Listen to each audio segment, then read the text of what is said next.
folks, Yeti. So I'm on my way to Mississippi to Mr. John Tuttles' little private knapping he has. I think he does it most every year. I think this is my third year going down there to his little knapping, and I'm really looking forward to it. I'm going to try and do a little bit of videoing while I'm down here, and we'll see what happens. I may actually end up making a couple different videos. I might make one that's just covering the knapping, and then make another one that's covering I brought some stuff to biface, and then maybe we'll make a point or two also. I'm hoping to do some videoing on this one. I didn't bring any stuff down here to sell or any of the rest of that stuff. I just I do that all week long, so I'm coming down here just to nap and hang out with John, and I think Stone Hook's going to be there. I think he was going to try and make it. Dennis Leach. I mean, I don't know who else is coming, but I mean, just those three: John Tuttle, Dennis Leach, and Stone Hook. I mean, who doesn't want to nap with those guys, right? Anyhow, appreciate you all, and I'll be piecing all these pieces together, and we'll get something going. So I got all my orders out. I've had a couple more orders come in as I was driving down here. I still got another 4 hours left, and I'm gonna have to find a place to pull over here pretty soon. My teeth are starting to float. But anyways, I'm gonna try and shoot some video and stuff. I'll be down here. The Knappin is Friday and Saturday. Today's Thursday. So I'm gonna probably try and get out there on Saturday around 5, then drive back home, which put me back home late. But then I'll have Sunday and Monday to get packages out, do some things around the house, and then I'm leaving on a rock run. I'll be gone for a couple of days. But I believe on this next rock run, I think, well, my nephew Jaden's going, of course. He's my rock getting buddy, and I think my buddy Stacy from Rock and Pop's Adventure is probably going to be going too. He's going to try and make it. He was going to try and make the last one, but he had to work, so he didn't make it. So he's going to try and make this one, but gonna put him to work. I don't know if he realizes what a work trip this is going to be, but he's going to find out. So nobody tell him, okay? All right. Well, I'll be back with some more of this little Knappin adventure. We'll piece this all together and try and make a video that's halfway entertaining anyhow. But I'm looking forward to getting out of the rock shop and out of the house for a few days, and just going to nap. And I'm gonna go there and put my head down and nap and just have fun. So, all right, we'll see y'all in a bit. Well, here we are, getting ready to go across the bridge,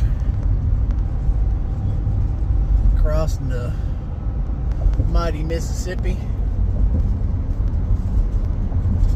and coming into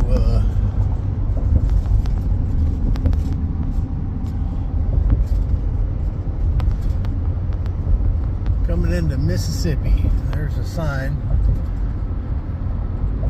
Mississippi. Made it again. I don't even know how many times I've been down there to Mr. John's, but a bunch. Welcome to Mississippi. There you go. Welcome to Mississippi. But I'm going to drive on to John's. Last time I showed up here on Thursday, I went and I stayed at this motel right here, which looks like an alright motel on the outside, but you get inside, it's a little on the rougher side. But anyways, I'm in Mississippi now, and Natchez. Welcome to historic Natchez, and heading on. So we'll see you here in a bit. Well, I have finally arrived at Mr. John's. You have arrived.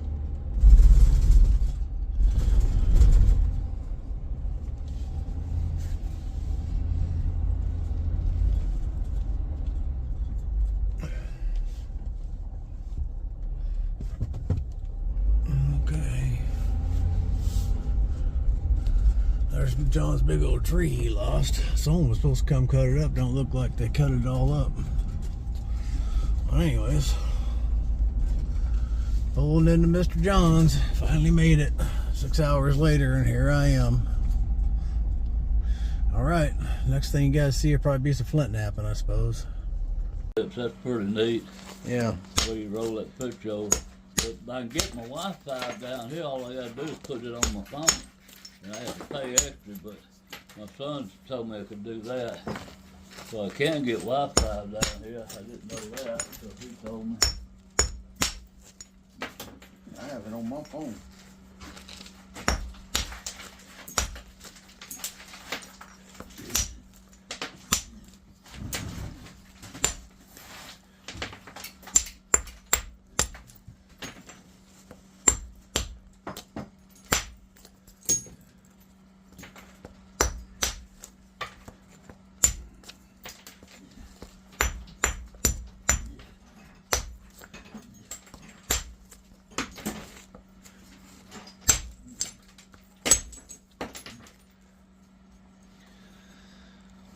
Let's see.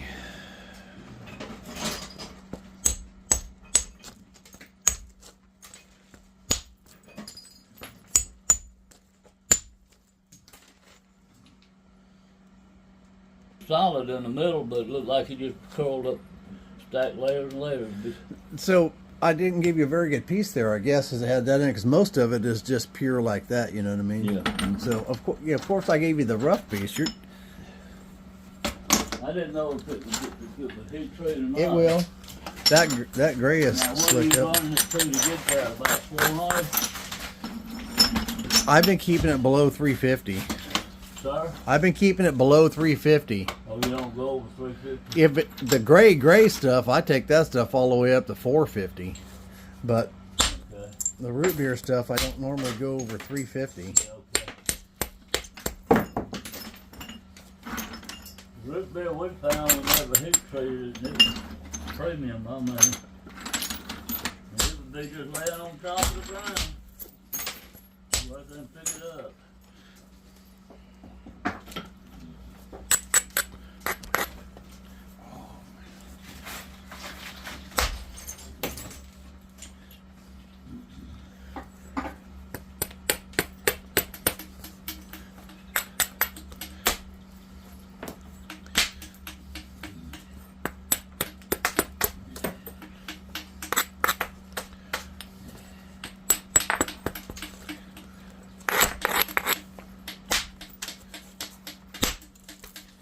Well, that didn't work. Vortex stopped it in its tracks.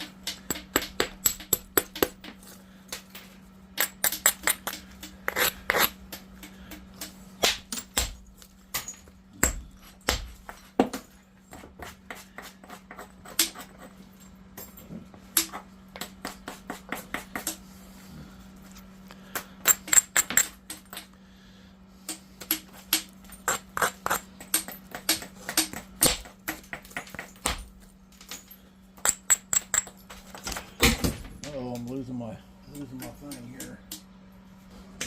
All right, I think we're back. My heart of play here ain't worth 2%.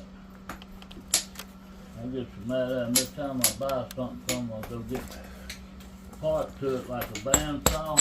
They don't have the blades, they're out of stock. Right, yep. Yeah, I went to all the belts down there, went about that 4-inch belt, 36 inches long. And you only got it in 320 grit. I need like an 80 grit. That's all we have in stock. So I said, okay. I said, when we have it, oh, we don't know. That's what we have. And I said, so you just sell one grit size. Well, that's what we got in stock right now.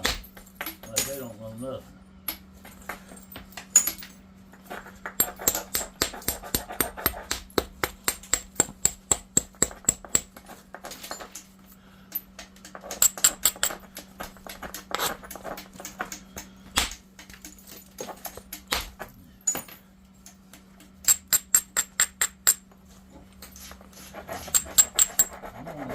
Want to make something since Collins has had all those delays over there. Dropped the camera on his head. dumped your stove. Yeah, I've been having a few issues this morning. Honestly, though, I have a few issues every morning.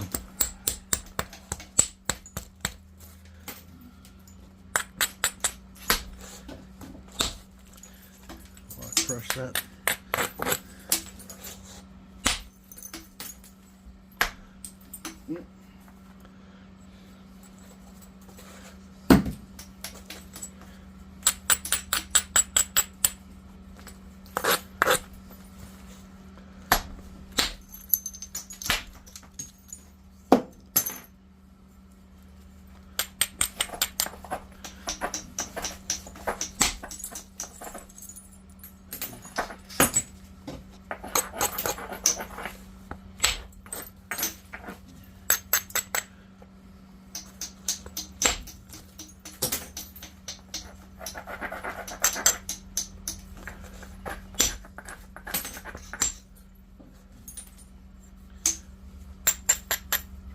I hear a motor running. Sounds like a motorcycle or something. Helicopter or something. And police after you, John? Are the popo after you, or what? They got a police helicopter tracking you down? Yeah.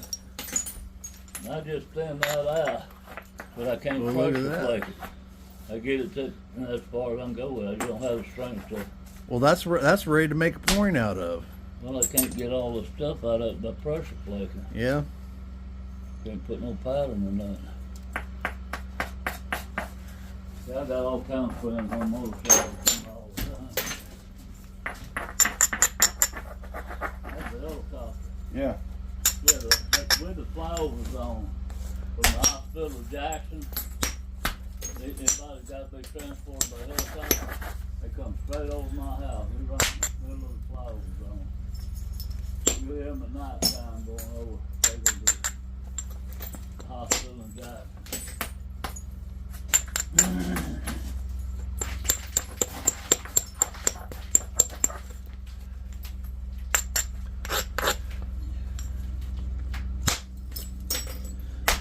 little bit of a dipping flake there. Ain't no doubt what it is now. Nope.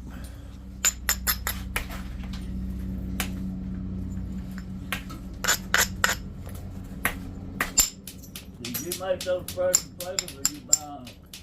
No, my buddy Mike Tuff makes those. Did what, sir? My buddy Mike Tuff makes those. Okay. He started making some tools, and he was up there at the Flint Ridge Knappin, and he does really beautiful work. And anyways, he was trying to sell some hand pads and stuff he had made. You know, he does a lot of woodwork and wood turning and stuff like that.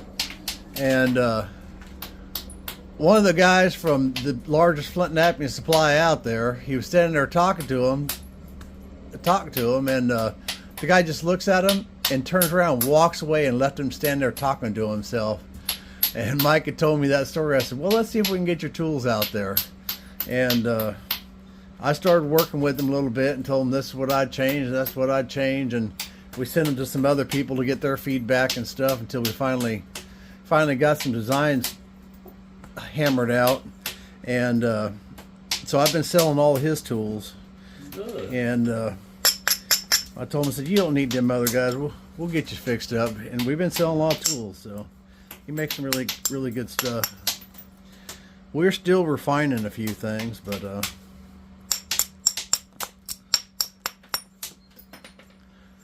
we're getting it. He's been great. It's definitely been a blessing coming across Mike. Yeah. It's worked out for both of us, I think, and he's a heck of a nice guy.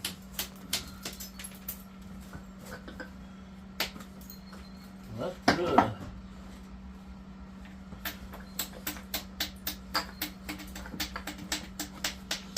You doing all right, or you hurting? Both of my shoulders are hurting.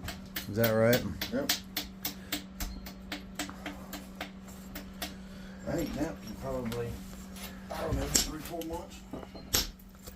I think this bopper is just too rough. I'm gonna fix this bopper. If I can. about wore through it there. Probably time to just replace it. I like to stretch them as long as I can.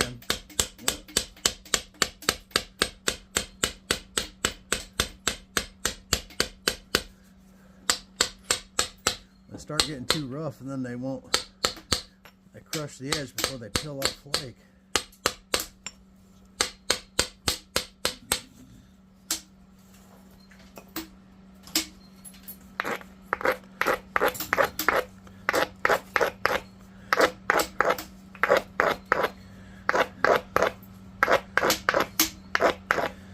I've been able to put together quite a few good deals with and build some working relationships with some people.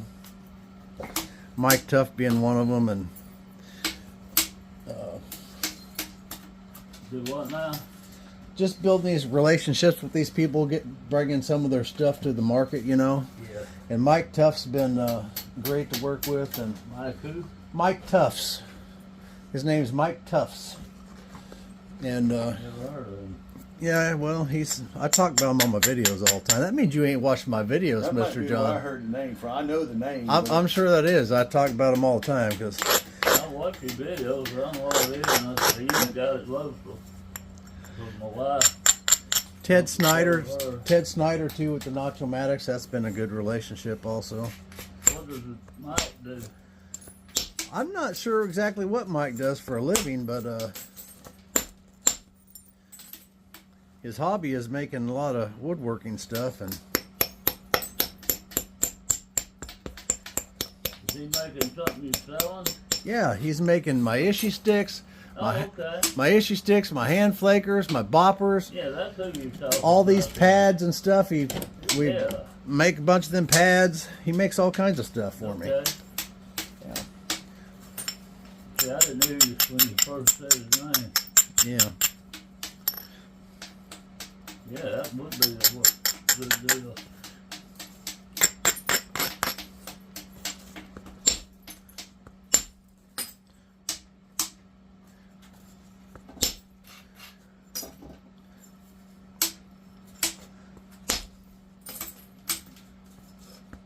When we had Knappin back in the day, of course everything changes. Everybody slept in the back of the truck. Yeah. And they had a big fire built out in Texas and have a big old rock about 3 foot long and maybe half a foot thick across some rocks, and you have a fire built up on it and they'd be cooking on it. And what they do is they put the sausages on there first and they get the grease on the rock and the bacon. Right. Then they put the eggs on there, and then they have the big tortillas like this. They got the onions and all, and you just roll it up and you eat it. And then the next guy's in line, and they got a spatula, and they'll shove his down his tortilla and eat. And sit around the campfire at night time and just talk. And be about 10 people, and the most fun, and everybody knows everybody.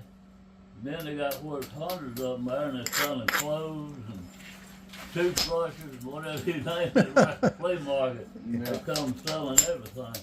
And some of them stopped it. They never bluffed it. They run my friend off for doing that. So when he could come back, he didn't have anything related to flint knapping. I think it's okay to keep it primitive skills or something to that effect, you know. Yeah. I mean, that's what it's about. You don't want it to turn into a, you don't want people there selling pirated DVDs. You can go to Canton and go to the swap meet and do that. Right, yeah. I do like the Knappins that has public coming through, you know. As what? That has public coming through so people can sell their knives and all that kind of stuff. But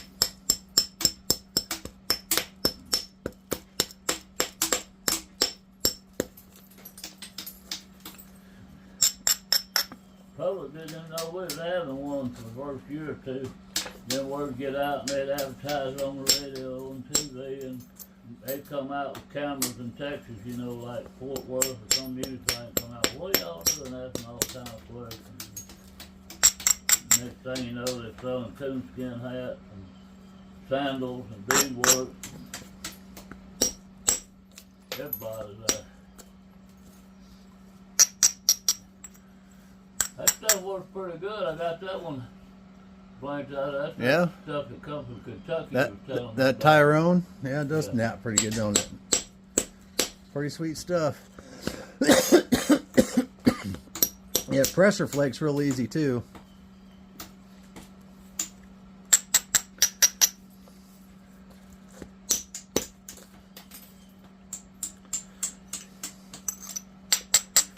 Well, I got myself cut somewhere. I had one a while ago.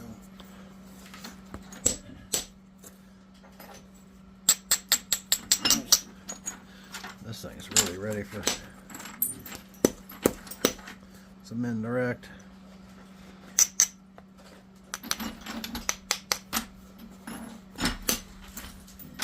Have you got any Georgetown left? You go through it all. No, I've pretty much gone through it all. And you don't think you're gonna fool with it no more? I haven't decided yet.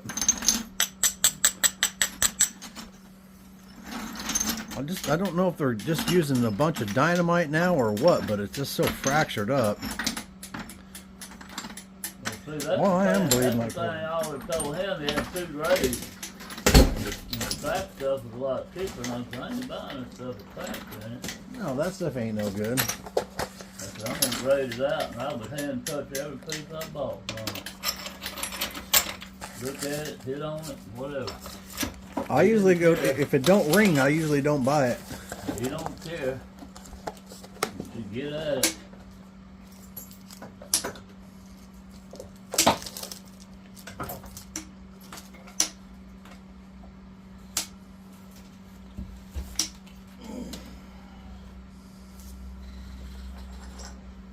Heck, that ain't even a cut. I took a big gouge out somehow or another.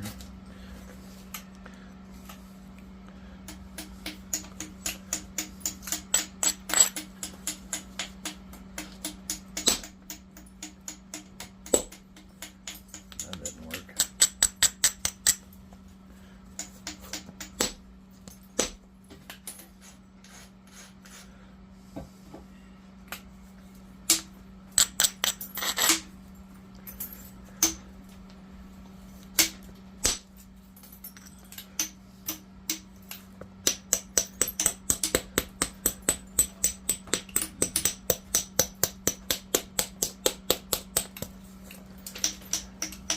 The only thing I can find about heating Georgetown is when it's got them concrete spots in it, I call it, Yeah, they chip better. yeah. That's the only advantage I can. It makes me won't take the time out to heat it.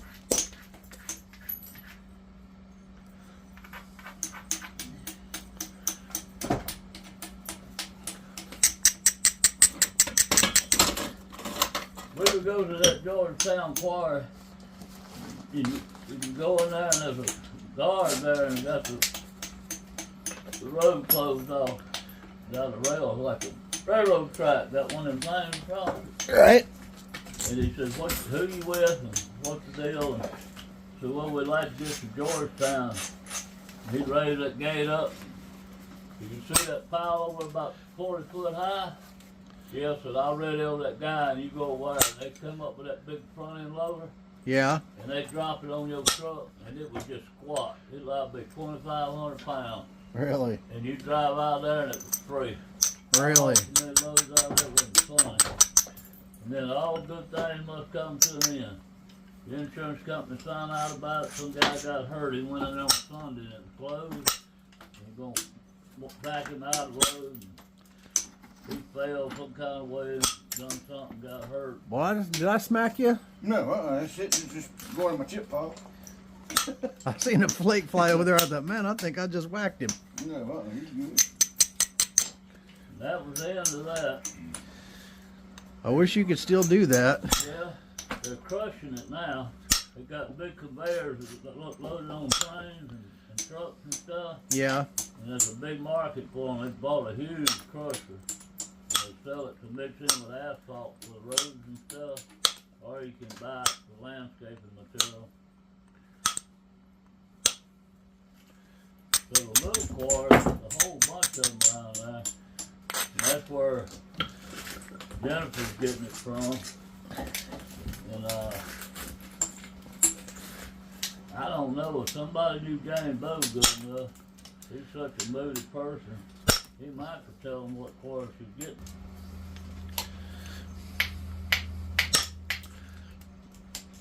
So you never did get your tablet hooked up on, John? Sir? You never did get your tablet hooked up to your phone? No.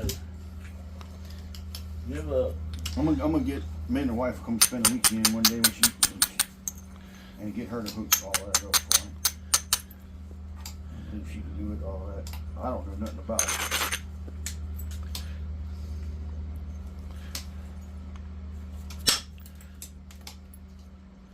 Now we're getting aware of my dad. Hopefully he's, but with her working from home, I can just come over here anytime. As long as she got internet to work from, in the evening she can help me do whatever. Come stay there a couple days.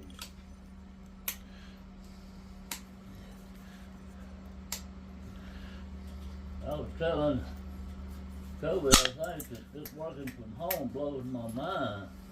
I got two of my grandchildren that work in the house, and they're making way over $100,000 a year. And they don't ever leave their house. Yep. My son's an electrical engineer. My grandson, he's in Nashville, Tennessee. And he's working for a company, and they furnish him a car, a truck, and use anywhere, pay all his expenses. And he works from his house. And he monitors stuff that's down and whatever, and he tells them what to do on the computer. And they go do it. They just had a baby. They don't even have to have a babysitter. He's raising his son there at the house himself. His wife's a nurse. And he's got a little thing he carries that baby around on him on his stomach. Oh, yeah? He'd be on that computer with that baby. And my oldest daughter, my granddaughter from her, she just got a job. And she's working from the house. And her husband sent him to California on a training thing for 2 weeks, and she went with him, and I wasn't thinking. I said, Barbara, she ain't been working 6 months for the company. How's she getting 2 weeks vacation? She said, John, she works at the house. She takes her work with her. I said, man, that's pretty neat. You can travel anywhere you go, you know. You take your work with you. Yep. Yeah. I just don't understand how that technology can work like that. My wife was doing a bunch of stuff, and the company she worked for 15 years asked her to come back, but she could work from home if she wanted to. And she works with him. She does transcriptionist and does something with auditing or something with the. She don't really transcribe that much anymore. She audits all the ones that's there, mistakes and stuff. She can do that from anywhere. I have some friends, they do that. They actually live in a fifth wheel, and they travel wherever they want. They might be in Florida for a while, then they might be in that's kind of what we wanted to do. And just come back to Louisiana during the cold season. Right. That's what D.C. Warlock Valley would do. They'd be leaving Missouri, and when it warmed up, they'd go back to Missouri, they'd go to Florida. They had a trailer down there in the trailer. Valley's mother lived down there, and she had a trailer. Come on now. Right next to there, so she could watch it for them during the summer, wintertime. I mean summertime, I'll get it right in a minute.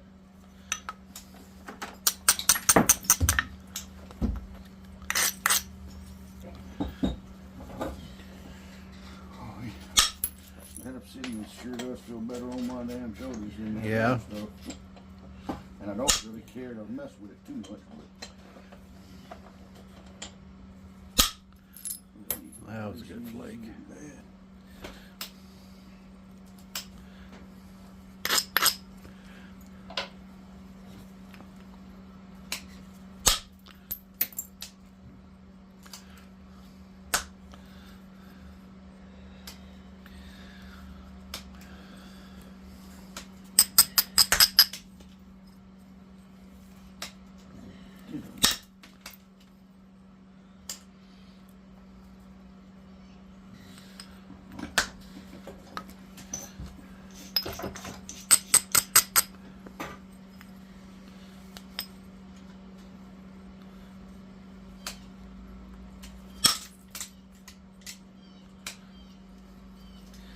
All right.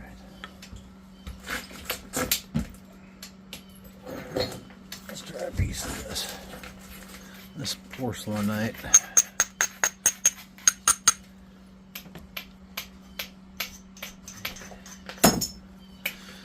Mr. John gave me. I've never worked this before.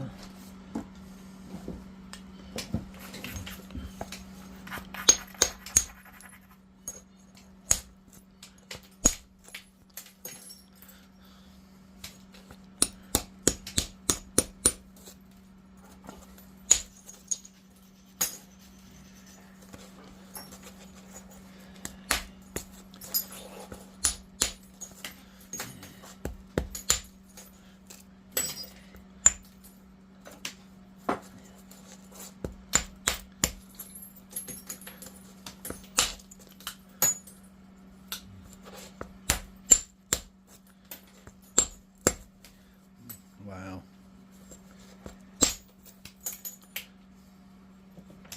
Shit pretty good? Oh yeah. That's beautiful stuff.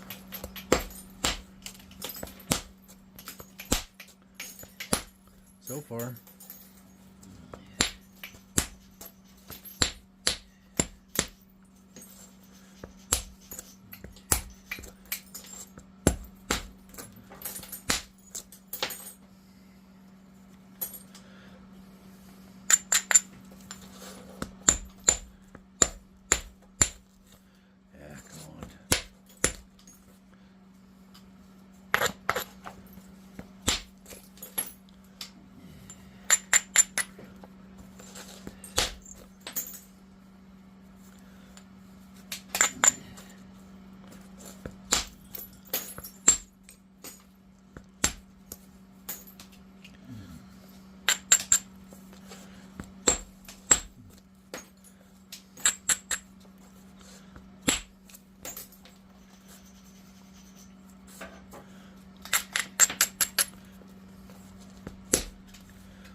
Cool. Not sure if I can chip that little thin flake or not.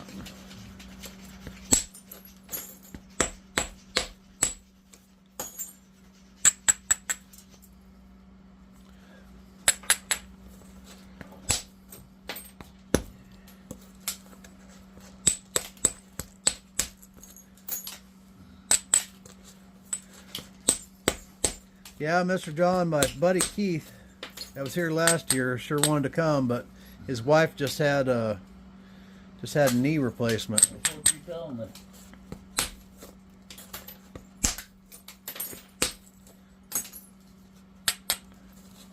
You know what? I have enjoyed about this business.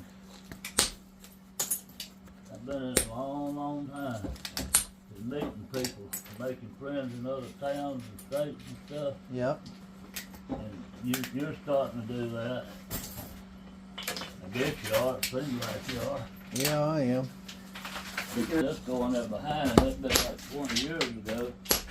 And so we go in there and we find 40-something whole points. And he won't let us go back. And he said, no, I'm saving it for my grandkids. I want them to be old enough to see it. But he got 2 more campsites he never does. I just believe I called him today, he let me go in there and do them. I really do, because the grandkids are getting old enough, they come watch now. You want them to. I can't do the booger out of my nose anymore. That's bad, ain't it? That's pretty bad. But they use those skip shifts. They don't use shovels. You know how to operate them, them things that go down in that ground. Yep. That's all with a load of dirt and stuff. It's amazing all the attachments they have for those things. Yep. My neighbor's got one that picks up whatever 8 or 12 square bales at a time, and it It does all kinds. I used to work on them Stump things. grinders, all kinds of stuff. For Mulchers, everything you can snow think blowers. of. Yeah, brush tear upper You crunchers. can raise that blade up and go through the fire, 10 foot high, and trees and everything else. He'll cut it all down. That's probably one of the most versatile pieces of equipment ever invented. Yeah. And they know it too, because them son of a guns are expensive. All equipment is. You look at the cost of an excavator and you think, man, that company's got to be making a lot of money to pay for that thing. A buddy of mine up in Indiana, he has one. He does stuff with it. Like he said, you know, he got people, they want to come move something, and it's like, it'll take you about 5 minutes. It won't take you long. And he's like, okay, it's $500. And they like, what are you talking about? He says, for me to load it on my trailer and drive to your house. Right. He said it cost me $300. That's the one that I said I was going to float the other side. Yeah. Broken off, that stuff floats good. Yeah. I didn't get that big bite on that side, but really too small to make anything out of it, right? Floating that other side. Yeah, they rented them here in Nashville. And I called him up last week and told him I need to rent one. And he said, okay, $800. And I said, do what? He said, $800, you gotta have a 3/4 ton truck to haul it. Or we will haul it, but if you haul it, you gotta have a 3/4 ton truck. So was it a mini excavator or And I something? said, Or man, I said, a skid haul steer. skid shift? Oh. He said, oh, we don't have them no more. These are bigger. Yeah, He said, we don't play with those no more. Cause I rented one for a couple $100 and I put it on a regular trailer like 12 years ago and brought it out here and did some work. He said, no, those days are gone. We don't have them no more. He said, well, I don't need something that big. And I got a friend that owns one, and I don't know if it's still running or not. He's had it a long time, but I'm gonna call him up. And he'll bring it. He lives up in Byron, but he'll haul it down there and leave it and let me use it.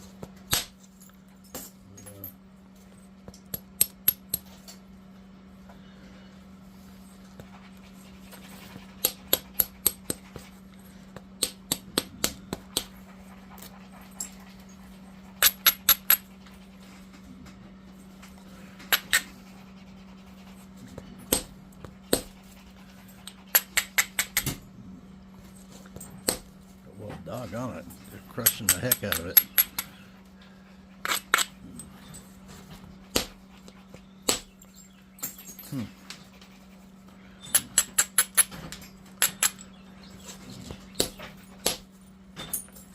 That bopper is probably too rough. That's my guess why it's crushing it.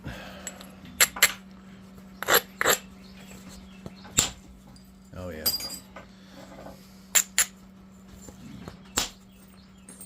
Get a video and I don't want to come over and mess you up.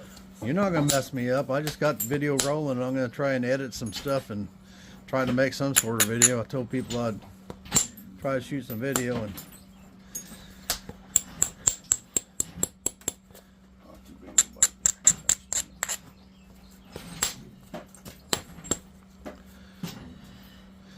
in case y'all are watching, you haven't figured it out, this is Friday. There are going to be more people here tomorrow. This is the, I didn't want to have it on Sunday for several reasons. We got some friends coming in Sunday and they're going to go to church with us and all. Yeah. And I just said, but most people, you know, work on Fridays, so it's kind of not that good of a deal. Right. That's that rainy beach you can't hardly now. Oh, that's definitely different. Yeah. Man, that stuff, I just throw it away. Yeah, that looks like... But I don't know if it's been dried out so long or what, but it's... That definitely ain't Steve Lemon's no. version But of that Rainy stuff- Buttes. That stuff that... This all come with that stuff I had to give you. I mean, I had some fine stuff. That float point I just fluted, Right. that was the good stuff. Now, what is that? This is that porcelainite. That's what I'd want to have. Yeah. Like it. It naps really, really good. You got to really grind some of it, so Yeah. takes more grinding, I find out. I had a rougher bopper, and it didn't like the rougher bopper because it was crushing it before we take the flake off. Yeah. I went to a little better bopper, and Yeah. runs flake right on across there. I like it a lot. I'm gonna throw that over in my trash bucket. Wait, Mr. John, you said you had some people coming in to go to church with you Monday? Yeah, why? Cause I was gonna see if you wouldn't mind if I went to church with you Sunday morning. Go to church with me? Yeah. No, that's great. I don't know if it's coming or not. It's one of them iffy things. You know what I'm talking about? Mm-hmm. And what it is my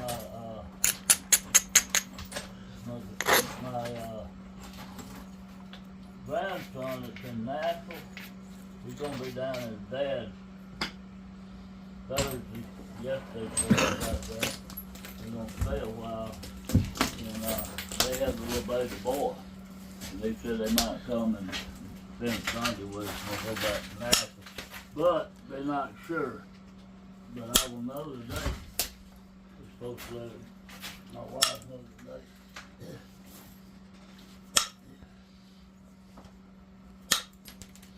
Yeah. I said, he's the best one I ever heard. I said, he teaches music. And he was a #1 basketball player, had a full scholarship, got 2 master's degrees, and put himself through school playing basketball. And very successful businessman. He lives in Jackson, Mississippi. He drives down here. He got a rental house here.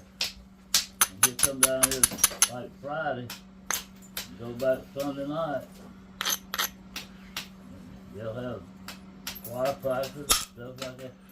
They have certain needs for choir. They don't have a choir very often.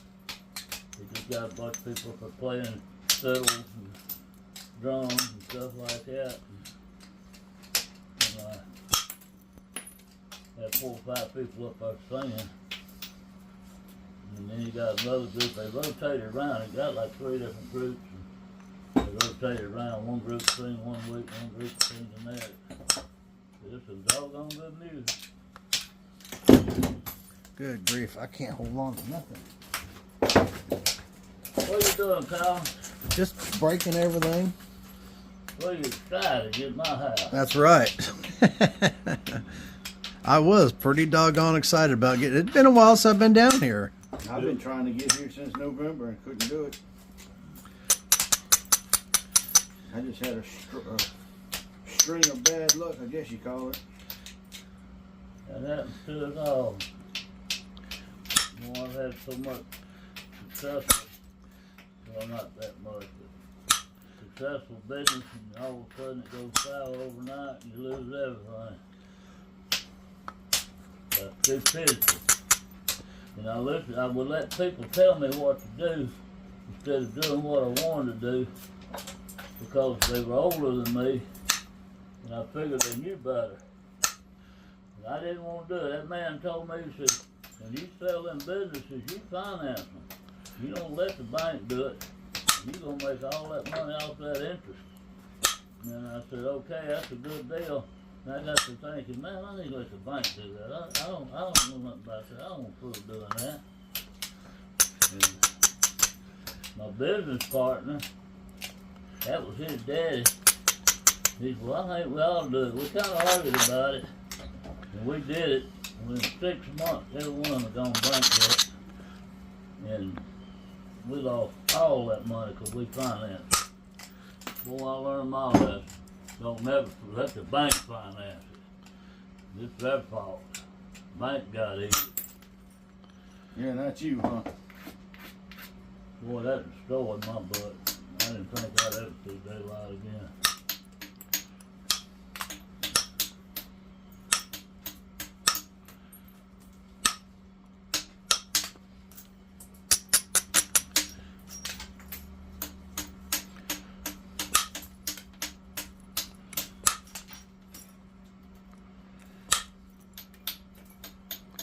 How's it doing indirect? fantastic. It's beautiful material. I'm trying my best to install a curve in it, but Sir? I'm doing my best to put a curve in it, but that's not the rock's fault. It's fantastic material. I thought so. That might be one of my new favorites.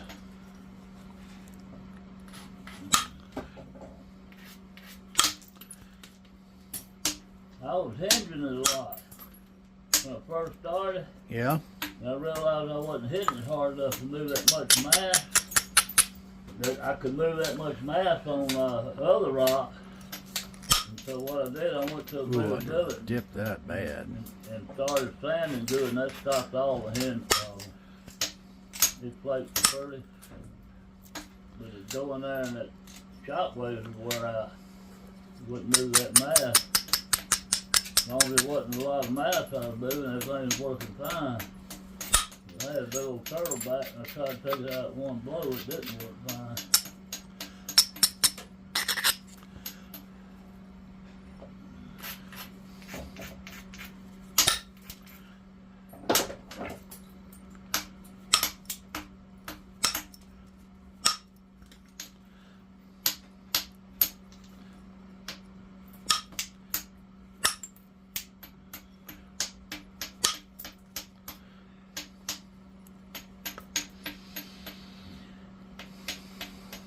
I wish I wouldn't have done that. I just stopped the same thing.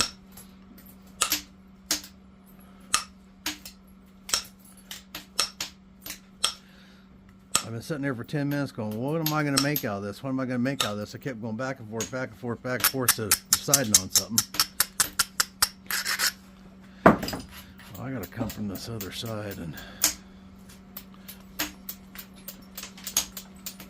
This guy's been trying to sell me a rainbow setting slab. He's constantly showing it to me. Been going on for a while. Sending me pictures. Man, I wish you buy something from me. Stuff like that. And finally, I agreed to buy it was a pretty piece of rainbow. And I said, okay. And I had somebody that's special I'd make it for, you know. It ain't no hurt to buy something from him. Who knows? I just didn't trust it. Just nothing seemed right. So I buy it, and he sends it, and I take pictures of it. I knew it was going to break, so I took pictures of it before I ever touched it. And it broke half in two. Really? And I sent him the pictures, and showed it to him where it broke. And he said, man, you don't worry. He said, I'm going to send you 2 good ones. Free. Right. I ain't seen them yet. Well, maybe he still will. But that's been like 2 weeks ago. The mail's slow. Yeah, it is. When I go to my post office here, they say you can look for it to be a week or 2 weeks late. And I said, well, why is mail so late? And they said, we don't know about elsewhere. So all the mail goes to Jackson, Mississippi. It comes to anywhere in the state of Mississippi. Yeah. They fly it in the airport and it all goes to Jackson. That's the distribution center. Right. And she said they're 14 employees short. That's Can't find nobody worth. They're 14 employees short there. That's exactly what they're saying about the Tulsa hub. About what? About the Tulsa hub, that they can't find no one to work. Post office used to be a good job to have. Yeah.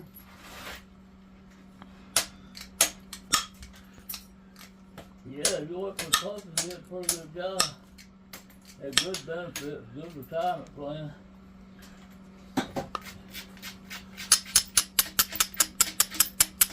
But they've been giving free stuff so much. They don't want to work. Yeah, no one wants good work no more. And that's white and black. They think don't be given to them.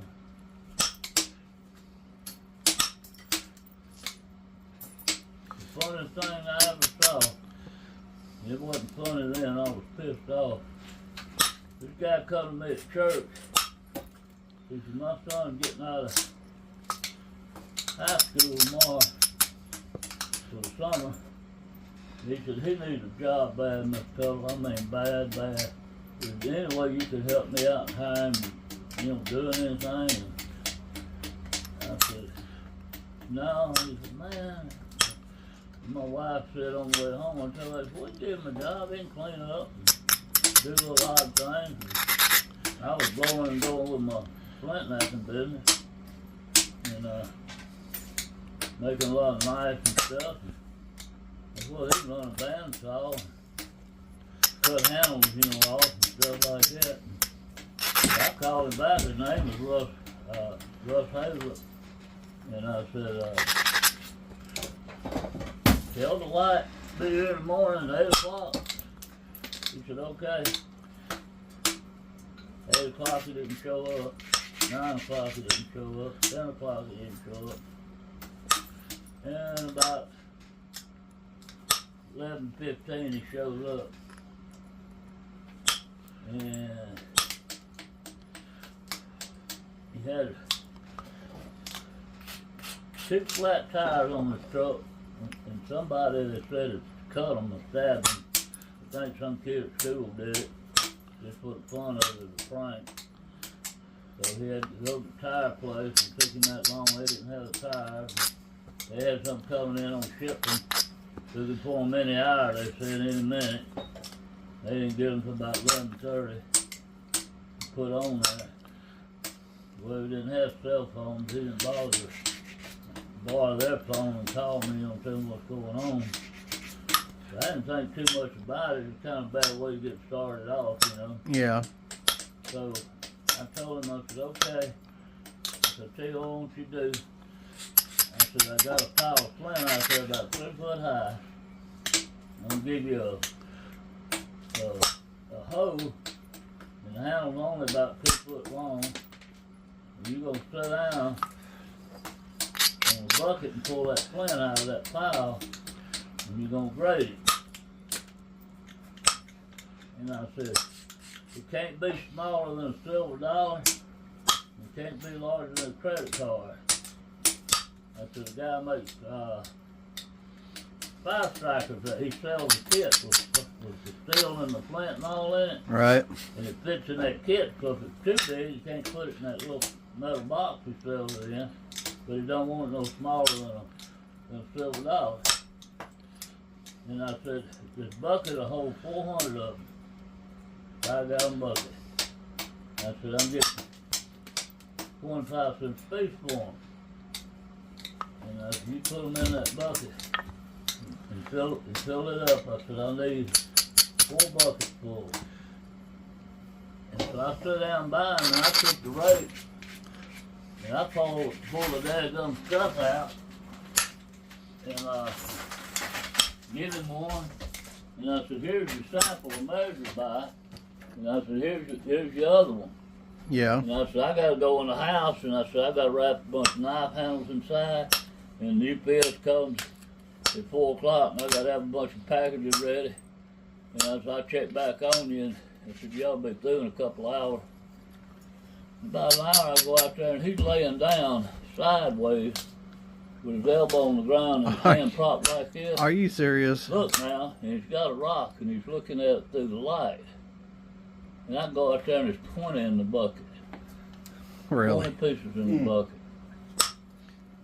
And I go in, and I had his dad worked for a company hauling oil field supplies, and I had the stores. And that's the one I just rubbed out real quick out of that color of it. Oh, yeah. I'm not through with it. But that's the grainy, more grainy stuff, he said. But anyway, I called his dad up. And I said, Mr. Hazel, if you need to come pick your son up. He said, why is that? And I said, well, I just fired him. He said, why'd you do that? And I said, he don't want to work, you want him to work. Yeah. And you know, that man got mad at me and he talked bad about me for years, how I treated his boy dirty.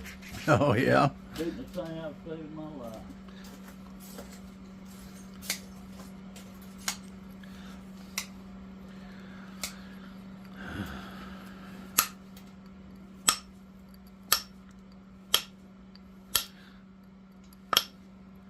Yeah, I could use some practice on this stuff. I made a mess now that I got it.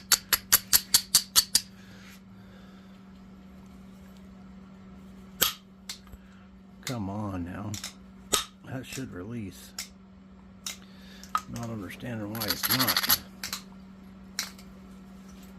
Man, do you remember how to program that keel? I got the book. Okay. I've good. never used it. I never hooked it up. Okay, well, good. It's been sitting in my equipment shed the whole time. It's been 12 hours. Well, on 12 hours since it left. So I don't know nothing on it. Well, I brought the books back, If I all got that the stuff. book, I'll be ready to go. Yeah, I got it. I got a friend that can read that book. He can figure it out. He'd want to figure it out to start with.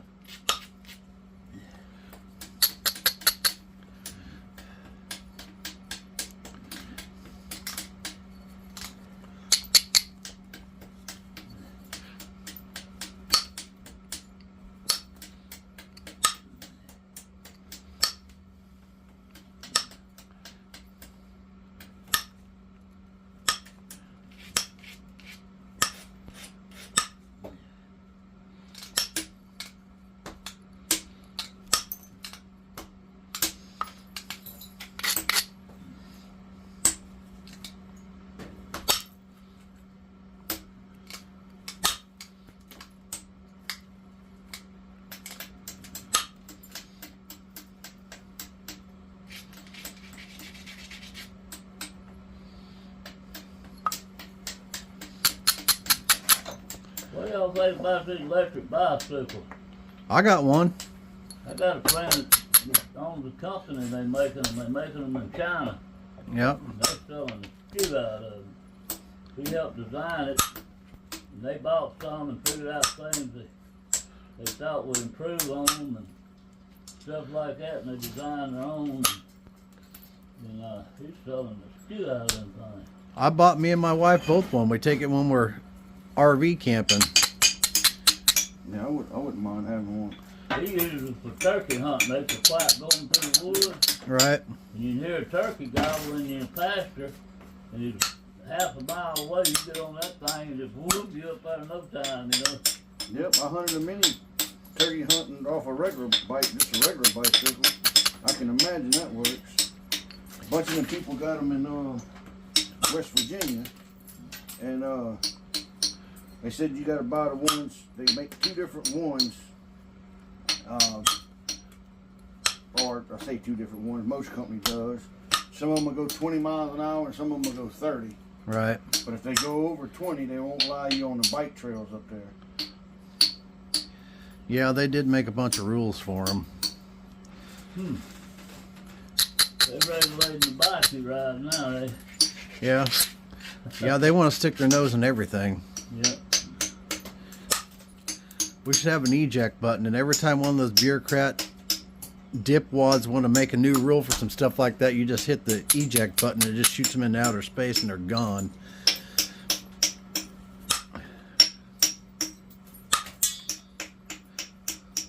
See you later. Take your communist crap back to wherever. Yeah. Telling me what kind of bicycle I can ride. You know, when I was having all the trouble with my back, I couldn't walk very far at all. I mean, I'd have to sit down on the ground 3 times to get to the mailbox. And I had that bike, and I was just dying to hunt. And so I got this. It's government land. It's federal government land. It's a federal wildlife something or other wetlands area. Anyway, it's got a lot of deer in there. Well, I go in there and I deer hunt, and they got all these bird viewing stations in there that have never had a bird viewer in them ever, but they make great tree stands. I set up for those things. They're like 20 feet long and 15 feet wide, and they're about 10-15 feet in the air. I just set that thing and shoot deer out of them. But I couldn't walk back there anymore, and I thought, well, I'll ride my bike back there. Then I found out that that's motorized, so you can't do that. Right, right. And I said, well, what if I just pedal it? And they go, we wouldn't know if you were pedaling or using the assist. I said, well, it doesn't, not my problem if you don't know the difference. But right. Yeah. anyways, they they shut that down, so I couldn't use it. But I mean, I could understand in that situation because it was a. Can you ride a regular bike in there? Yeah, you can. You can. But they consider that e-bike as a motorized. It's a motorized vehicle. Which I guess technically it is, but It is. it ain't like it's a four-wheeler, you know? No. But I've never seen anyone else do it, and I bet that law eases up as they get more and more of them. unfortunately, because we got taken over by Texas, the Texans were just up at the lake, the tourist spot. Well, now they found those spots too, and you can't hardly even deer hunting in there no more because there's 8,000 Texans there now. Right. So it's not even any good hunting anymore. Not that I have a problem with you Texans, but Who took it over? the Texans, they've bought our whole area up. All them Texans coming out of Dallas, And what part of Oklahoma? southeast Oklahoma. But we got Broken Bow Lake there, and it's See, I've been to Broken Bow several times. well, that place is gonna. I mean, it is growing like you Oh, I can't know. believe. So that business we used to own whenever we had a business get together, that's where we would go to rent a cabin there. Oh, yeah. I've been several years in a row, and just each year, like you said, I mean, it's More and more stuff all the time. I think it'll eventually turn into something like Branson. we call it mini Gatlinburg. Yeah, I've new been to Gatlinburg, so. What town is that? Broken Bow. Well, they have their own town now, so now it's Hochatown. Oh, they do? Yeah, they incorporated. Now it's Hochatown.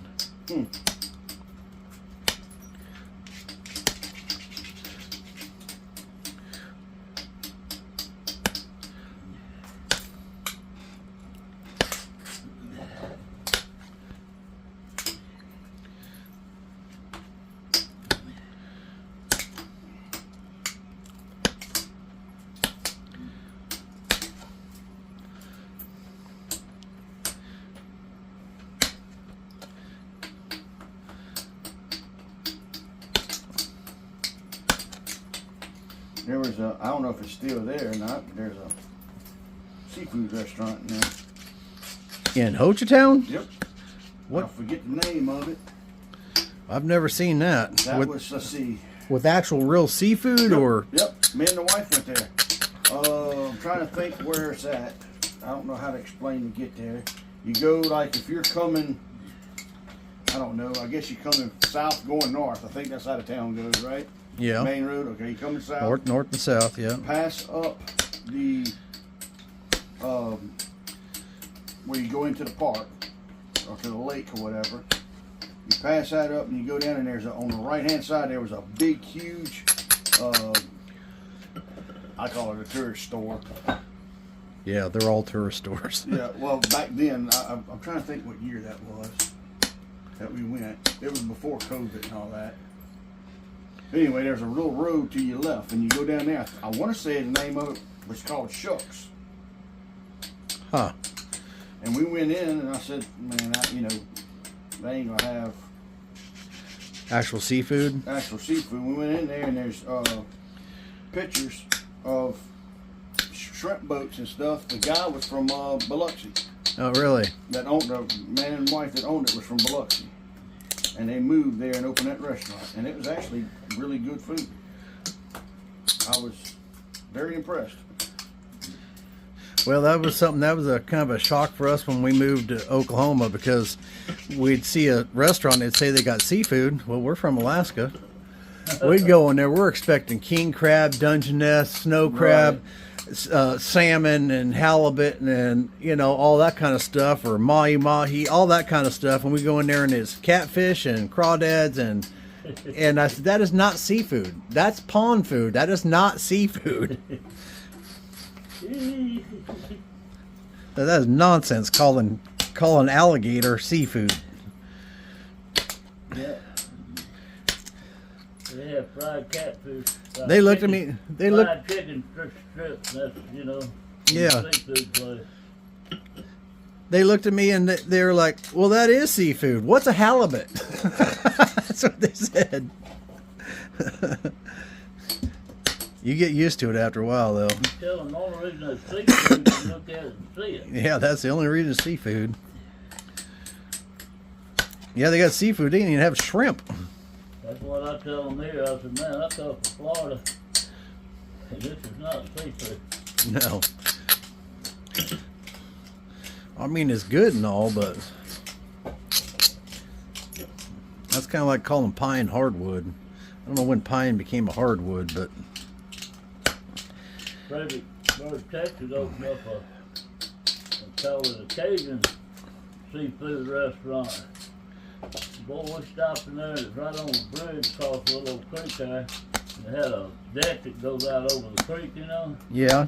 You eat and everything. Boy, they had just built that thing, they had spent some money on it. Look what I just found. I just sent a chunk of fitting down, and it is friggin' rainbow. The scrap piece I have. Did you try pressure flaking with your Ishi stick yet? Huh? Did you try pressure flaking with your Ishi stick yet? No, I feel like first put it down, but they did. I did a lot of banging yesterday on rocks the day through yesterday, man. So you done wore yourself out. Yeah. Look at that.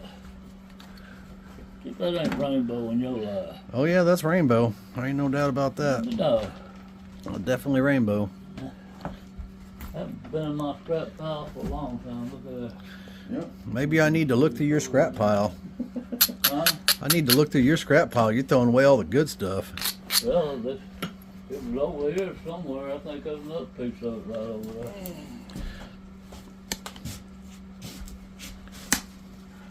Well, it's where it was at. There's a piece of it. Yeah, you dig my scrap pile and tell them what you find. You dig 3 foot down, start digging. I've been napping out of it now for a long time. All that come out of it. Oh, you been? That's what you've been napping. You've been going through your scrap pile. Yeah.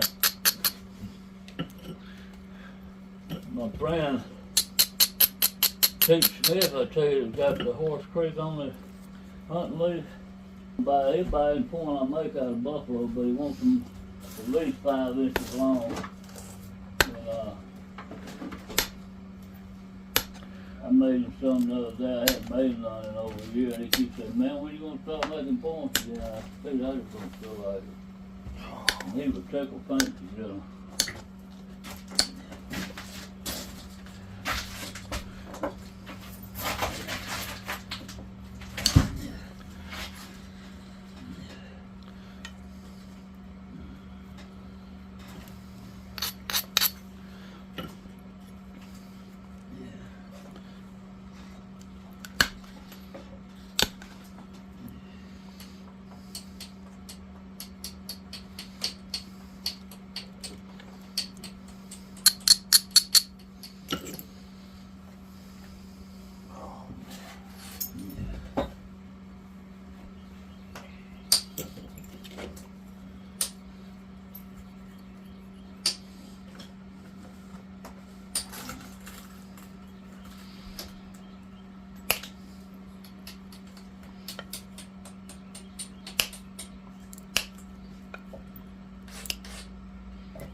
Don't hook, tickled me to death.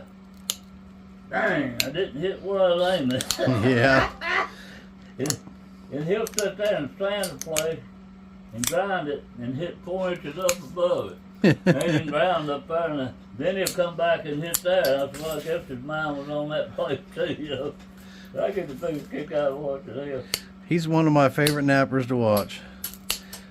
Mine too. And I'm going to tell you something. So he did a video not long ago on talking about bifacing. And he, just the way he goes about explaining things, I think it's probably one of the best instructional videos on YouTube. No, I hadn't watched it. I had to go find it. He does an excellent job at that, and he's just I'm glad he's making more videos. I really enjoy his stuff. had a wide piece of Georgetown. I was gonna see how thin I could get it. Yeah. And I got this percussion. I said, I'm gonna start indirect. Look at here.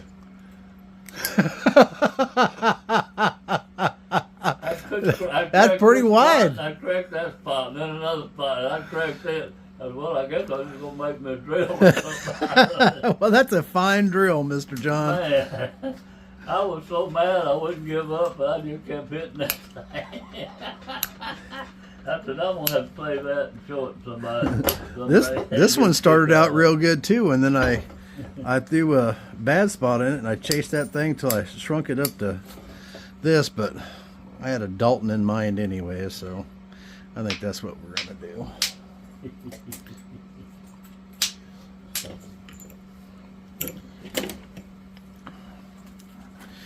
Got this stuff and make a nice Dalton.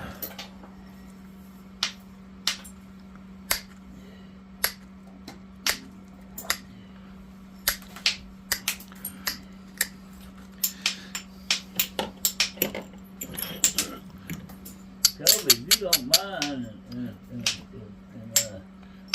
Dan don't mind. Before you go home, if you video him setting that up and how it works and everything, just video and doing it, and see if that's something your wife can do. And let me know what I need to get or whatever. I'm trying to improve my videos. John, I'll take a look at it and see if I can figure it out. I don't have the potentiality or capabilities to do it. Well, they said that iPad wouldn't work we got. Somebody did to come down and try to figure that. I think she gave it to somebody. I didn't pay a lot of money. I think it's like $100, maybe less, a little more. What are those things running? Right, it depends on which ones you Just little get. tablets. Yeah, you can get some. They don't have very much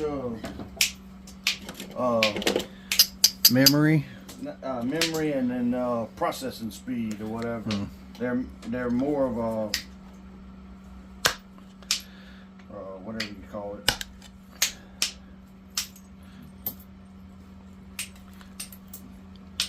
More of a 7-day deal. Work it 7 days and throw it away and buy nothing. I guess that's what you call it. Like a 7-11. Trying to run a flake up from the bottom, but I'm not getting a flake to really run up the way I want it to. Too flat across there, I guess. A new bicycle. You know how they have all them gears on it. I said, well, I just asked him, what kind of bicycle is that? And I was talking about the brand. He said, for 7-11. And I said, what? He said, you ride it 7 days a week and it's got 11 gears on it.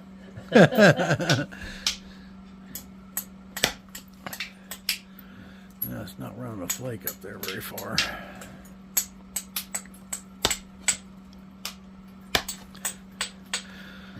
I was wanting to shoot a flake way up in there, but Dan, am I supposed to be answering you or you know me? I'm just me. Yeah. I'm just over here talking to myself. Well, I didn't. That's what I said. I didn't know if I was supposed to be answering you. Or not. No, I just got the camera running while we're in here talking, and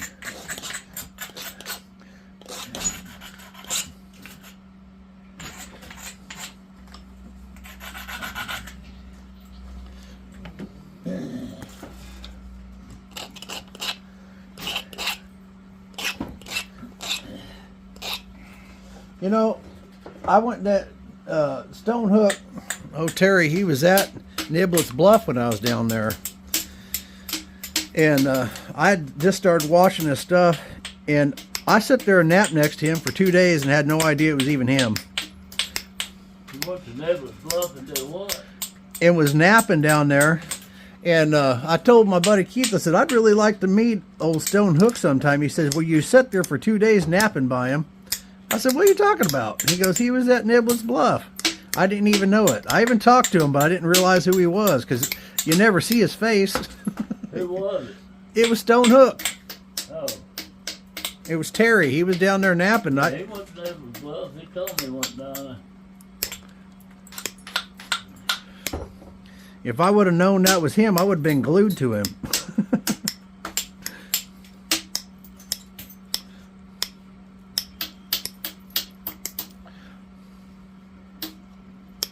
I done come to the conclusion that Crafty, whatever you call him, Yeah. he's on something. He's always out there smoking stuff in pipes, telling what vines, and bowling and things he smokes. If he gets on there, and I swear he gets talking, he'll answer the sale. He says, "Huh, yep, do this and do that and get the money." Well, it's part of his spiel, you know. People like watching him a lot. You know, my thing is, I don't have. It's hard for me to sit there and watch a long video. I just don't have the attention span. That's the ones I like, Especially flint napping, because I watch it part way and I want to go out there and do it. I have that problem too, I guess. So I don't really want to watch it. And then I got to go back and watch it and say, oh, now I know why I'm doing it wrong. I know why it ain't working because I wasn't doing this. I tell you what, I wish we'd had the technology over 30 years ago that we got right now on this video stuff. Because a lot of nappers I know are dead. They're some of the best I've ever seen, and they'd have a moose billet or an elk billet be big around as a basketball just about, and they'd make some of the prettiest thin stuff you ever seen in your life. They never change that billet. But they didn't make them fast. It take them all day to make one. Well, I'm never going to be as good as any of those guys. All day and then the next day to make them. I don't practice. I just love to flint nap. That's all. Old Jim Spears, man, he was swinging the big old billet and it ended up looking like a round jaw, like a baseball bat.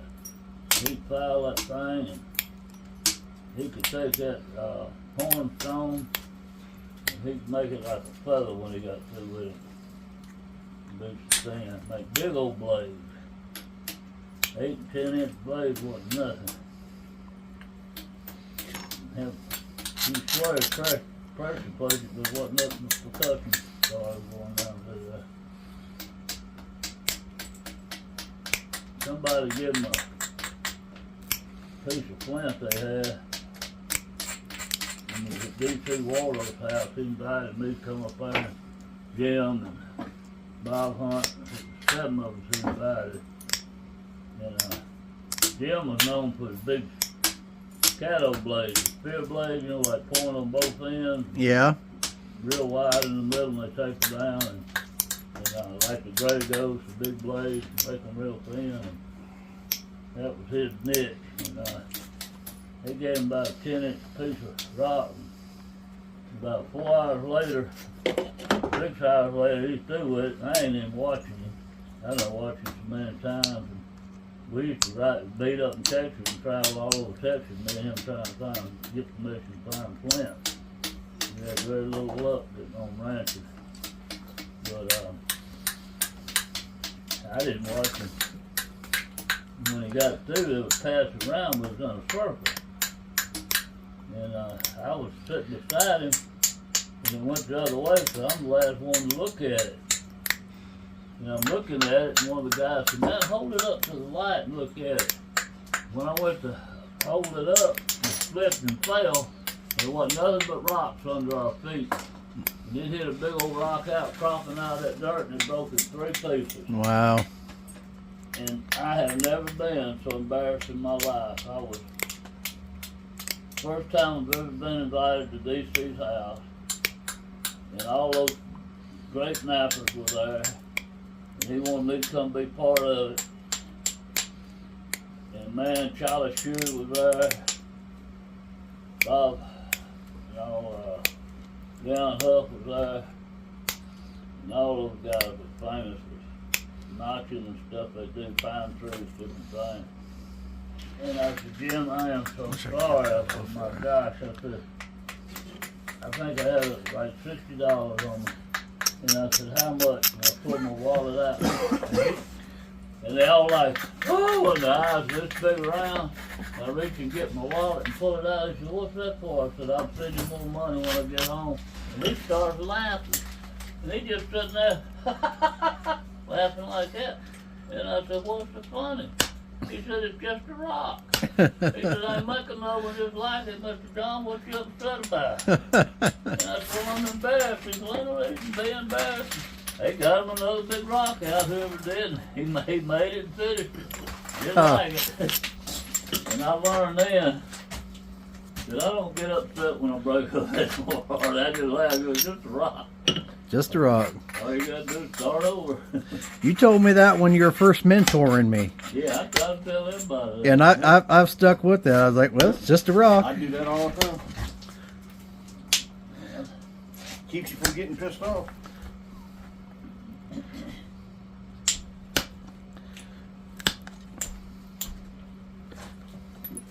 But until the day I die, and after I die, I'm going to be amazed at this guy right here. Yeah. I just pick that up and I hold it and I look and I said, Let me How let in me the show world? these guys this. he hit right here and he cracked right through there. I was watching him when he was working on it. And he throws it away. So this is a piece that was given to John by Jason Newman. He was trying, I guess, for a Sweetwater biface, huh? Yeah. And he had cracked it here, but he'd give it to John. He didn't throw it away, but y'all look how thin that is. And this thing is, let's see how wide it is. So almost 3 1/4, and it is 1/8 of an inch thick. Somebody just drove up my At the most. So I don't know what the ratio is on that, but unbelievable. Unbelievable. Boy, can make one sooner than that. Come in. Oh my gosh, look at here. In the flesh. That's my buddy, man. That's my great. What's going on in here with all that old busted up clock and stuff? We don't know. We're just making a mess. We don't know. Grab a bucket and sit on. I thought I had another chair. There's another chair right over there. Just throw that box off there. Oh, there it is. Yeah, I knew I had Well, hey, another I thought I brought one with me. I ain't staying too long. I just come over here and made a little food. Just to smell the. Good man. Appreciate it. No Thank you. problem. No Thank you problem. for playing. Yes, sir. I think I mentioned the last I time I was here. probably did. We did. That fella looked familiar and Yeah. sounded familiar. Danny Collins. Collins. We met last year here. Oh, yeah. Yeah. Yeah, I got my Don Cowbird memorial shirt on right here. Oh, yeah. Unbelievable. I was just telling him about them old days. Them were some fun days. Boy, back that, hey, what was Ted Frank? then. Yeah. He was from Missouri, Yeah. Illinois. Illinois, somewhere up there. That's, we got him 2 years in a row. Got him on that dog eating, drinking that gas.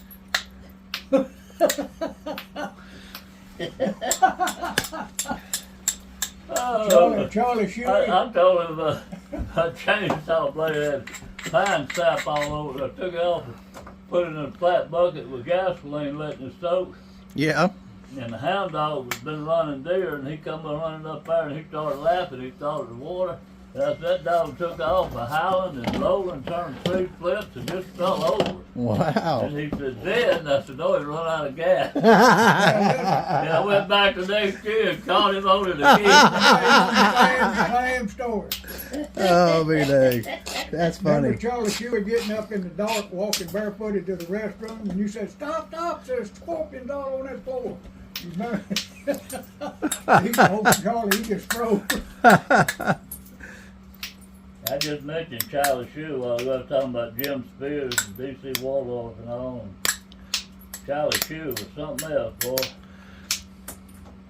That guy had the biggest airhead collection, I think. Yeah, in the he United got. States. I bought one of those books. Got him in there with his stuff. Now who's who and Yeah. Flint Ridge, but Yeah, he's the one talking about being with an archaeologist when they dug up the fire pits. And if the Indians had stacked them all, turned them up on edge, and they had coals underneath them and coals on top. And that makes a whole lot of sense because it's going to be hotter on the thin edges and you get less breakage. So He told me, I don't remember if he could fly or not, but he would fly to Mexico where those Maya Indians live and help excavate that stuff with the archaeologists. Mm-hmm. And he had some of the prettiest stuff in his collection. They said they ever seen come out of Mexico, made out of different color obsidian and things. And a few years later, I'm in Elizabethtown, Kentucky, and a widow old man, and his name was Sharp. And he made saws to sell, rock saws. And that one right out there turned upside down is one he made. He made them out of 2x4s and color block bearings and diamond blade, and they run just as smooth. And the weight of the thing coming down cut, so you had a jug of water on the other end. If it's cutting too fast, you pour more water in it, and it slows the fall of the blade. And if you want to cut fast, you pour water out. He's selling them for like, I don't know, $200. Just had a little electric motor on there. And I went to buy one, well, he couldn't read or write. And he just had his half his stomach removed from cancer, and he couldn't straighten up. He was bent over from that surgery, but he was tough enough. He took me out to his shop, and he had a big old barn there in Elizabethtown behind his house. And I went in there, and he had one motor, I think, in the left-hand corner. It run every machine he had. It was belt driven. He could move them belts over to this saw, move the belts over to that saw. That was the most amazing thing I ever seen. that's old school stuff. And he told me, and this is what he told me. He said, Mr. Tuttle, you won't know how much money I made from 1930 up to somewhere. And he was like almost 90 years old then. And he said, for making stuff and selling it to archaeologists. And he said, a lot of stuff come out of Mexico. And he said, a guy named Charlie Shear used to buy my stuff. And he said, I could make it look like a real thing. And he would make drills a foot long and 2 foot long. That's the one that had the pliers, yeah. But he had a Band-Aid drill over in it? his shop. You need one? Yeah. And it wobbled. If not, I can go to the Jeep. No, I He'd just make bring them them with banner me. stones out I of got 'em in my bandage bag. plate I think I just got some and little hold ones it in there, like but his they're hand drill. It would come through both ways. And he threw them people who said, No, I didn't think about it. I probably got one. There's some other ones. Oh, this too. will work. Okay. I probably got some in my back here. And he said that Charlie would bring me I probably have some in my obsidian wallet. Now that I think about it. Mexico down there. And he said the favorite stuff is green. Well, I just That was the rare send one obsidian, through and there. that's what the Maya said. He said, I made some. Well, you know that you used to get some of that neon, had that neon strip through it. Well, I mean, just Yeah. almost blind you looking at it. But that was an interesting story because he's in Kentucky and Charlie Shear was in Kansas. And he didn't know I knew him. And when he said that name, I said, oh my God. And Charlie would make me so mad. You'd be sitting there working on the arrowhead, and you'd be sitting there like you sitting in your chair, and he would walk up, and he'd reach and grab it off your lap and take it out of your hand. He said, that's not right, that's not the way that's made. He said, that had plates running that way, you're doing the plates the wrong way. And I said, Charlie, you see that man over there? I said, yes, sir, I'm making it for him, and he wants them horizontal plates run across it like that. Well, I'm just telling you, I know what I'm talking about. Well, I know you know what you're talking about, but I'm making it for that man. I'm making what my customer wants. Old Bill Carroll used to give him up and down the road. Charlie said, that's go to Mexico. You fly in down there, you got to pay the groundskeeper money, you got to pay so-and-so money, and you got to pay this money. You got to hit. Bill Carroll said, he said, Charlie, that's because you stupid. You pay the big man first, and you don't have to pay nobody else. I don't He'd know. show up, I remember that a little bit, they used to go, everybody's taking bets on how long you stay before he got mad and left. So, Yeah, he was a Yankee boy. He had a temper. He was so little. That joker had a temper in him. I mean, he was something. I'm looking at that moose bullet back there. I forgot all about that thing. This one? Yeah, that's what we're looking for my issue stick. Found it over in the I've bottom. been wanting to get me one, man. I just have a hard time spending the money on I one. used to hit here. You don't want? Sure, No, that congratulations. thing is $100 and something, Mr. John. Yeah, but you made all kind of rock calls for me and everything. I got I'll a never use moose horn at my house, a whole side, one side, buddy traded me for some I money. need to get something to clean this up. I got a bunch of stuff I haven't falling done off that anything with it. I was pad. thinking about putting a clock in it. This in-law sent me to the boy he grew up with at Grand Museum over in, where was that? Last Northern time. Mississippi. He paid $7,000, he said, for that point. I never said a word. It was gray Georgetown, if there ever was any, and I didn't open my mouth. It was about 6.5 pounds. So I just left that well enough alone, so. You want to make your point shine for a long time, get some hairspray and spray on them. Oh yeah. They look like they come out of a rock tumbler. I ain't lying. That's what them guys in Georgia do. Really? You wasn't referring nothing about his head, were you? Hey now, picking on my bald head now. We'd make them potato guns out of them PCD pipes. You spray that hairspray in there and you turn that little clicker on, kaboom! It shoots it. It killed somebody that hit them. I've hit oak trees straight on and knocked the bark off. Hey, it. let me tell you something. So we had the potato gun, and that was fine. But we was doing a little drinking one night, and we got to playing around, and we'd done lost a horse out of the back of a horse trailer. We were having a rough night. And anyway, so we're playing with this potato gun, and we're shooting down there at the barn down there, and those potatoes hit that side of that barn, just blow up. And then we thought, well, let's put some acetylene in this thing. So we put some acetylene. So we put acetylene in there. Boy, it turned them taters to mashed potatoes. But then we blew the gun up. So we thought, well, That would be dangerous. it was dangerous. Getting your eyes or something. So then we got the bright idea. We took a post hole, a T-post pounder, got 2 handles on it. We drilled a hole in the top and shoved potato down in it. And then we put some rocks and some more potatoes down there, and then we filled that with acetylene. And he'd hold on to one side and I'd hold on to the other. We'd light that thing off and go boom, and it would shoot out there, and it was like the biggest shotgun you ever seen in your life. But we started next morning, we went out there and we didn't realize that we was putting holes on inside that barn, just blowing them right through that with that acetylene. But it was a mess. We're lucky we didn't get Well, I was killed. working for my father's body shop when I get out of school in the evening.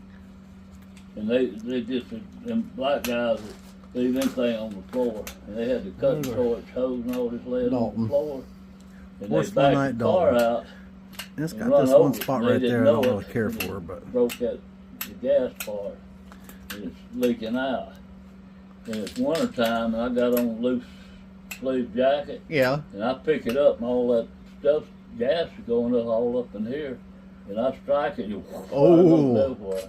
Really? And I'm smart enough that I closed my jacket up and put my head like that. And it was still coming out. And I got it off then, but I stopped the main part and threw it down. And I run over there, and the skin just started coming all off of the road. Oh. And they took me to the hospital, and they said I had a little second degree, a whole lot of first degree, and about 20% second degree burn. I bet it felt like 3rd degree though, didn't But it? I peeled like a snake all up through here. All that skin just come off. It went all across the face. I'll be And I could dang. have got hurt bad for that. I mean, bad. So that's it. We'll turn this thing on again here in a little bit. So y'all take care and y'all keep napping. See you on the next one.